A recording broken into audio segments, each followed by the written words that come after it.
बिस्मिल्लाहिर्रहमानिर्रहीम। FSc second year chapter number 15 हमने start किया था।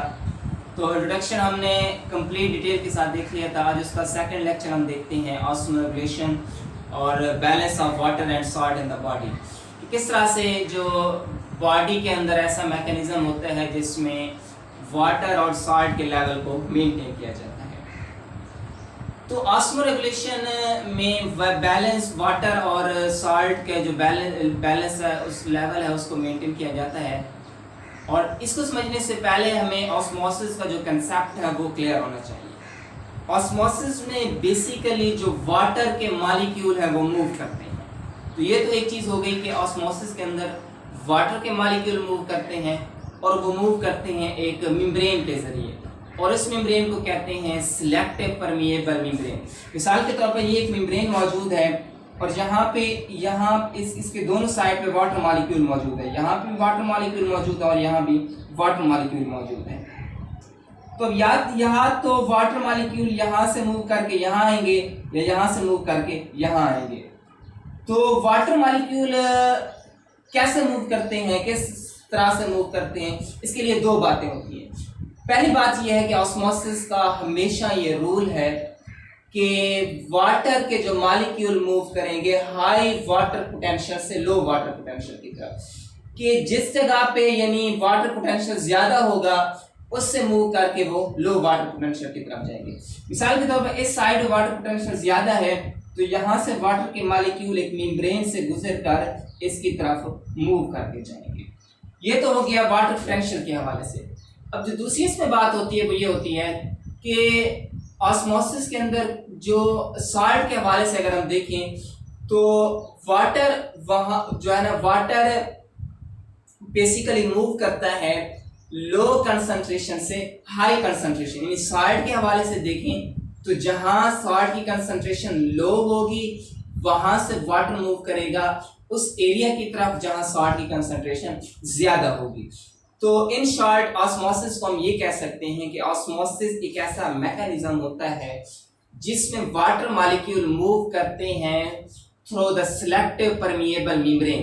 अगर वाटर के लिहाज से हम देखें तो वो हाई वाटर पोटेंशियल से लो वाटर पोटेंशियल की तरफ मूव करते हैं, और अगर सॉल्ट की कंसंट्रेशन के लिहाज से देखें तो जहां सॉल्ट कंसंट्रेशन लो होती है वहां से वो मूव करते हैं towards the area of high concentration of the salt. तो ये तो हमने समझ लिया जी ऑस्मोसिस का जो है ना वो कंसेप्ट क्या होता है। अब वाटर और सॉल्ट के बैलेंस को मेंटेन करने के लिए हमारे पास तीन तरह के एनवायरनमेंट होते हैं जिसको समझना जो है ना वो बहुत जरूरी है। हमारे पास हाइपरटोनिक एनवायरनमेंट होता है, हाइपोटोनिक एनवायरनमेंट होता है, और तीसरे नंबर पर हमारे पास होता है आइसोटोनिक एनवायरनमेंट। तो सबसे पहले आप देख लेते हैं जी हाइपरटोनिक एनवायरनमेंट क्या होता है। हाइपर कहते हैं कंसंट्रेटेड को, कि जो कंसंट्रेटेड एनवायरनमेंट होता है उसको हम कहते हैं हाइपरटोनिक एनवायरनमेंट। यानी हाइपरटोनिक एनवायरनमेंट ऐसा एनवायरनमेंट होता है जिसमें सॉल्यूट की कंसंट्रेशन, सॉल्यूट की मिकदार क्या होती है, ज्यादा होती है। तो ऐसे एनवायरनमेंट को हम क्या कहते हैं, हाइपरटोनिक एनवायरनमेंट कहते हैं। तो अब यहाँ पे जो क्वेश्चन है वो ये है कि एक ऐसा सेल है, यानी रेड ब्लड सेल्स है मिसाल के तौर पे, ये बाहर वाला जो एनवायरनमेंट है ये हमारे पास है हाइपरटोनिक एनवायरनमेंट। तो जो आरबीसी का सेल है वो हमने ऐसे एनवायरनमेंट में रखा है जो कि हाइपरटोनिक है, यानी बाहर वाला जो एनवायरनमेंट है ये हाइपरटोनिक है इस सेल की निस्बत। तो ऑस्मोसिस का हमने रूल पढ़ा कि हमेशा जो वाटर होता है हाई वाटर पोटेंशियल से मूव करता है लो वाटर पोटेंशियल की तरफ। तो इस रूल को अगर हम देखें तो ये जो बाहर वाला माहौल है तो ये हमारे पास माहौल जो है ये है कंसंट्रेटेड, यानी यहाँ वाटर पोटेंशियल कम है और जो अंदर सेल है यहाँ वाटर क्या है, ज्यादा है। तो वाटर हमेशा हाई से लो की तरफ मूव करता है, तो वाटर इस सेल से मूव करता है बाहर की तरफ। तो बाहर वाले एनवायरनमेंट में सेल वाटर जो है ना ये क्या करता है जी, मूव कर जाता है। तो जैसे वाटर अंदर से बाहर की तरफ मूव करता है तो सेल का साइज कम होता जाता है और सेल क्या हो जाता है, श्रिंक हो जाता है, यानी सिकुड़ जाता है। ये तो पहला रूल होता है कि वाटर मूव करता है हाई पोटेंशियल से लो पोटेंशियल की तरफ। और अगर इसका दूसरा रूल देखें कि ऑस्मोसिस जो होता है वो ये होती है कि जहां सॉल्ट की कंसंट्रेशन कम होती है वहां से वाटर मूव करता है उस एरिया की तरफ जहां सॉल्ट की कंसंट्रेशन ज्यादा होती है। तो यहाँ क्योंकि इस सेल के अंदर सॉल्ट की कंसंट्रेशन कम है और बाहर वाला जो इन्वायरमेंट है चूंकि ये कंसंट्रेटेड है, एक्सटर्नल इन्वायरमेंट यहाँ पे कंसंट्रेटेड है, यानी इसका मतलब ये है कि यहाँ सॉल्ट की कंसंट्रेशन ज्यादा है, तो वाटर जो है वो लो कंसंट्रेशन से सॉल्ट के हवाले से हाई कंसंट्रेशन जो सॉल्ट है वहां ये मूव करता है। तो जैसे ये मूव करता है तो इसके मूवमेंट से जो सेल का साइज है वो क्या हो जाता है, श्रिंक हो जाता है। तो ये तो होता है हाइपरटोनिक इन्वायरमेंट। तो हाइपरटोनिक इन्वायरमेंट हमने ये देखा है कि अगर एक आरबीसीज के सेल को हम हाइपरटोनिक इन्वायरमेंट में रखें तो वाटर सेल से एक्सटर्नल इन्वायरमेंट में मूव करता है, तो इसके नतीजे में जो सेल का साइज होता है वो कम हो जाता है और सेल जो होता है वो श्रिंक हो जाता है। अब दूसरी हम कंडीशन देखते हैं वो है हाइपोटोनिक इन्वायरमेंट। हाइपोटोनिक कहते हैं डाइल्यूट इन्वायरमेंट को। तो हाइपोटोनिक बेसिकली कहते हैं डाइल्यूट को, यानी ऐसा इन्वायरमेंट। डाइल्यूट का मतलब क्या होता है, दो चीजें होती हैं, ये वैसे 9th की केमिस्ट्री के अंदर है, ये सोल्यूशन वाला चैप्टर, उसके अंदर सॉल्ट एक सॉल्ट होता है, दूसरा हमारे पास होता है सॉल्वेंट। जो एक सॉल्यूट होता है और दूसरा हमारे पास होता है सॉल्वेंट। सॉल्यूट क्या होता है, सॉल्यूट ऐसी चीज होती है जो कि कम मिकदार में मौजूद होती है, उसको हम कहते हैं सॉल्यूट। और सॉल्वेंट वो होता है जो ज्यादा मिकदार में मौजूद होता है। मिसाल के तौर पर अगर हम शरबत बनाते हैं चीनी और पानी का, तो इसमें से जो चीनी होगी वो क्या होगी, सॉल्यूट होगी, और जो पानी जो चीनी को डिसॉल्व करेगा वो हमारे पास क्या होगा जी, सॉल्वेंट होगा। तो डाइल्यूट इन्वायरमेंट कौन सा इन्वायरमेंट होता है, ऐसा इन्वायरमेंट होता है जहां पे जो सॉल्यूट होता है उसकी कंसंट्रेशन कम होती है और सॉल्वेंट की कंसंट्रेशन क्या होती है, ज्यादा होती है। तो इसको समझने से पहले दो एक कॉमन सी एग्जांपल को हम देख लेते हैं। ड्राई फ्रूट होता है, ड्राई फ्रूट कोई भी ड्राई फ्रूट हम ले लेते हैं, मिसाल के तौर पर किशमिश ले लेते हैं। तो अगर किशमिश एक गिलास पानी का भरें और इस किशमिश को उस गिलास पानी के अंदर जो है ना वो हम रख दें, तो क्या होता है कि कुछ देर के बाद उसका जो साइज होता है, उस ड्राई फ्रूट का साइज जो है ना वो बढ़ जाता है। उसकी वजह क्या है, उसकी वजह ये है कि जो बाहर वाला इन्वायरमेंट है, यानी किशमिश के बाहर वाला एक्सटर्नल इन्वायरमेंट, उसमें पानी ज्यादा मिकदार में मौजूद है, तो वो जो पानी है वो उस किशमिश में क्या हो जाता है, अब्जॉर्ब होता है। तो जैसे वाटर उसमें अब्जॉर्ब होता है तो उसके साइज में क्या होता जाता है, इजाफा होता जाता है। इस तरह से एक और एग्जांपल है, एक डिजीज होती है ग्विटर, गिलहड़।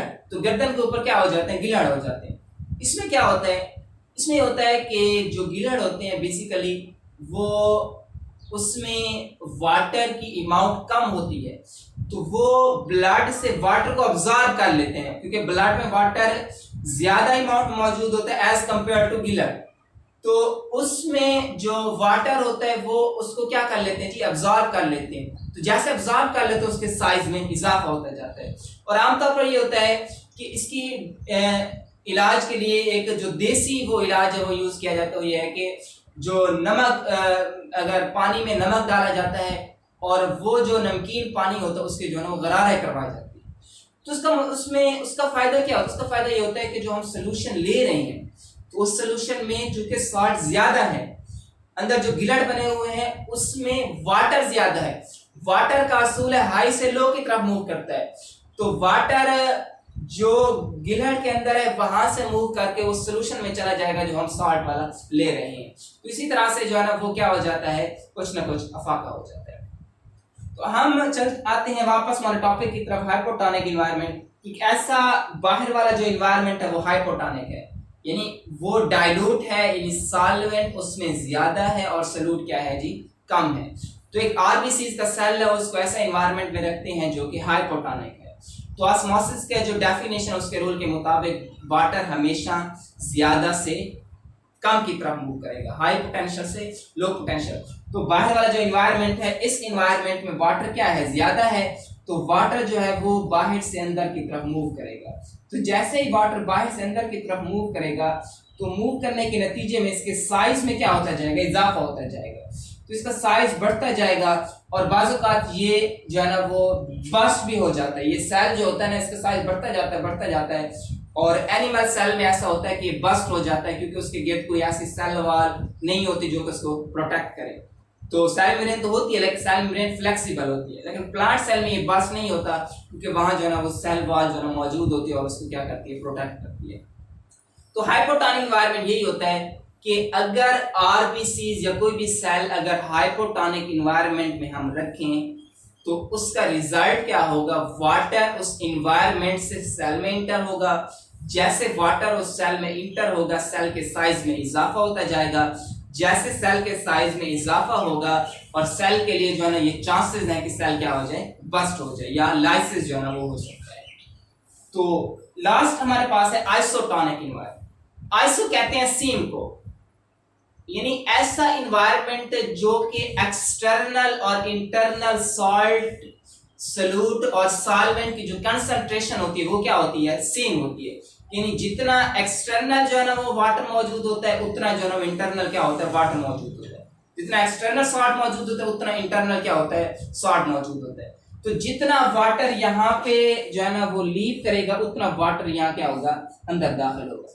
तो आइसोटोनिक एनवायरनमेंट ऐसा एनवायरनमेंट होता है अगर उसमें सेल को रखा जाए तो सेल पे ऊपर कोई इफेक्ट नहीं।